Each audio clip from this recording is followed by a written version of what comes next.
Warning. Strong language. Discussion of anxiety. What day is it? Shit, I forgot it's therapy today. Estra was a wreck. Clearly. Why do I always do this? I need to get out of here. I really don't want to leave this bed. But I have to. Okay, I can do this. Let's go. You ever have one of those days when you wake up and you kind of know everything today is going to go wrong? Well, Estra was about to have one of those days. Okay, let me see. I gotta wear something, right? So, what do I have? Should I just go with a simple dress? No, it's too slutty. I'll just do a blouse and I'll do some jeans and then I'll be fine, I guess. All right, what else do I need to do to get out of here? Estra knew that this day was important and she needed to get out of the house and to therapy. Today. Now. So she hurried up, she brushed her teeth, she started to get to the door and close it behind her and she realized, no, my coffee. I am not leaving this house without my coffee. I will not make it through this day without my coffee. So she went back in and she made her coffee. Come on, come on, come on, hurry up. Finally, the machine was done. She grabs her coffee, she gets out the door, she quickly locks it behind her, and she looks at her beautiful cream SUV. You have no idea. When she bought this car, she wanted it to be like her personal Zen haven. She knew she was gonna be spending a lot of time in the car, so she bought the thing that would make her feel happiest. She wanted the color to be right. It had to be cream. It had to feel serene and peaceful and tranquil. And as she gets in the car, she gets that feeling from it. It smells wonderful. She keeps it that way. Except for, you know, the littered fast food wrappers and the junk in the back seat, but otherwise the air freshener smells nice. So Estra turns the key, she starts to go, all of a sudden, hey! Oh my god, sorry! Oh my god, did I just yell that out in a car with my windows closed? She can't hear me. Estra almost hit somebody who was passing by the bottom of her driveway. She's going a little too fast today. Oh my god, I'm such an idiot. All right, let me just go. Estra tries to just back quickly out of the driveway and get on her way without looking at this woman because she's totally embarrassed. Now, Estra has a long drive ahead of her. She just moved here. Well, she actually just moved back here, back to New York. She was living in Kentucky a while for college, but after that, she knew that she was always going to be coming back here to New York to live, to work, to do the things that you do after college. Actually, she was out late last night. That's why she woke up so late this morning, because she was drinking and partying with some friends from college, from Kentucky, who happened to come up and visit. It was a lot of fun, and it reminded her of how things used to be in college with her close group of friends, but college is kind of like this little bit of a bubble, and as she was learning today, that bubble pops. You don't get to live in that world forever. You do have to kind of move on and become an adult. This was a day that Estra did not want to be an adult. In what was really just about 5 minutes but felt like forever, Estra finally gets to the lane to get onto the expressway, but as she already knows, it's stop and go traffic, so she has to like wait a little bit before she even gets on the expressway. Oh, shit. Did I really spill coffee? Let me see, I've gotta have something here in the car. Yeah, Estra spilled some coffee when she almost hit that woman backing out of her driveway. What did you expect was gonna happen, Estra? All right, well, I guess it's a good thing that I leave these wrappers in here because I have a napkin now. Oh, I think I'm making it worse. All right, whatever. I guess at least my pants were dark today. They're not white. Oh my god. Was that Carol? Great, I'm starting my day almost killing my neighbor. Carol is Estra's neighbor. They hit it off pretty well. You know, Carol's a baker. Carol came over to her when she first moved in and brought her some baked goods from her bakery. So naturally, Estra liked her. But what's not to like about somebody who brings you food? Carol can be a little bit chatty, and Carol always wants to know what's going on in Estra's life, but Estra lets it slide because, you know, she's still kind of new to the area and she needs friends. She really doesn't have any. That's why she went out last night. Everybody that she knew from the area when she used to live here back in the day, you know, they all moved on with life. They all moved to different parts of the state. They moved to different countries, some of them. So she's kind of like the townie, I guess. Carol helps to give her a bit of a fresh start. Sorry, Carol. It's already been about 20 minutes on the road, and she's still got a little bit of ways to go, so she's doing what you do in stop-and-go traffic, thinking. What is she thinking about? Estra is thinking about what Andre said last night. You look nice. What does that even mean, you look nice? Was he coming on to me? Or was he trying to say, like, I didn't look nice before, but I look nice now? What does he mean? Why would he? That's not even something Andre would say. You look nice. It's so weird. And like, why did I say what I said? I mean, I just said you look nice too, but like, if I don't know what he meant, then why did I say what I said? And what did what I say mean? And what is he gonna...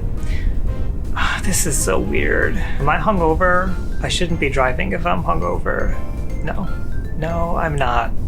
Just, why did he say that?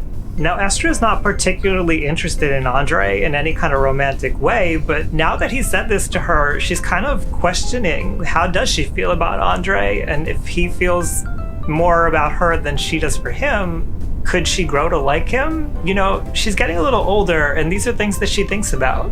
Finally, she comes to her destination, only she doesn't get to stop right away. She's got to circle around the block a few times to find a parking spot. This ain't the suburbs anymore. She does that whole thing that you do when you're trying to find a spot. She's like craning her neck and trying to see, is that a spot? She's got to read all the signs. She's got to make sure she's in the right place. It's a mess. If you've ever had to park in the city, you know it's a mess.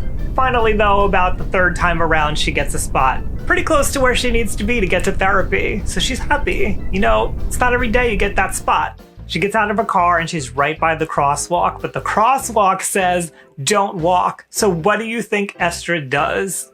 Oh, hell no. This, I'm walking. She quickly looks left to right. She sees that somebody's coming, but she's gonna go for it. So Estra scurries across. You know, she's not running. She doesn't want to look like that person. So she's walking as fast as she can to get across.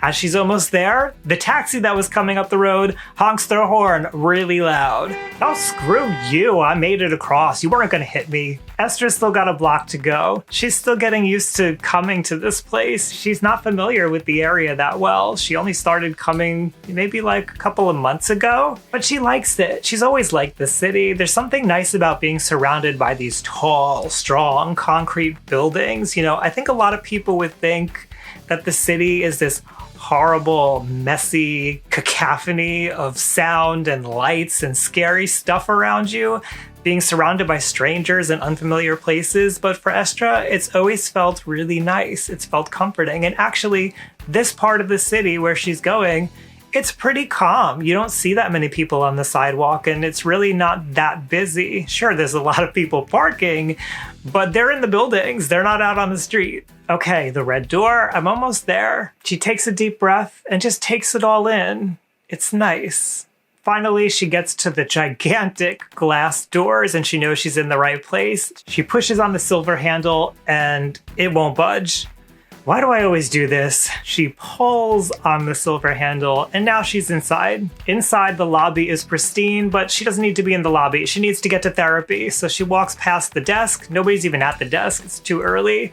And she walks to the elevator. She pushes the button for the second floor and she has to wait a minute, but eventually the elevator comes. The silver doors slide open. She steps in, quickly hits the door close, and pushes the button for the second floor again because she needs to get going. It's a short ride, but as she's going up, Estra thinks to herself, what if I got stuck in this elevator? Like, what if this was the end of my life? And her heart jumps a little bit. Like, what if this was all it amounted to, was dying in an elevator on the way to therapy? She catches herself, takes a deep breath again, and the door's open. I still can't believe I forgot that therapy was today. She hurries past the waiting room. The waiting room, though, is one of her favorite places because in this waiting room, they have these beautiful, cozy, cushy, chocolate brown sofas and chairs with these amazing strawberry pillows. It's all perfectly coordinated with the mahogany walls.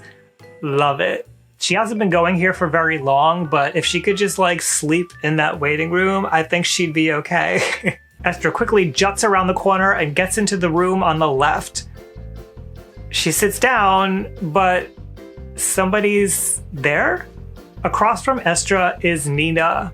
Nina is Estra's client. Estra is a therapist. Oh my god, Nina, I'm so sorry. How long have you been waiting? I hope it hasn't been too long.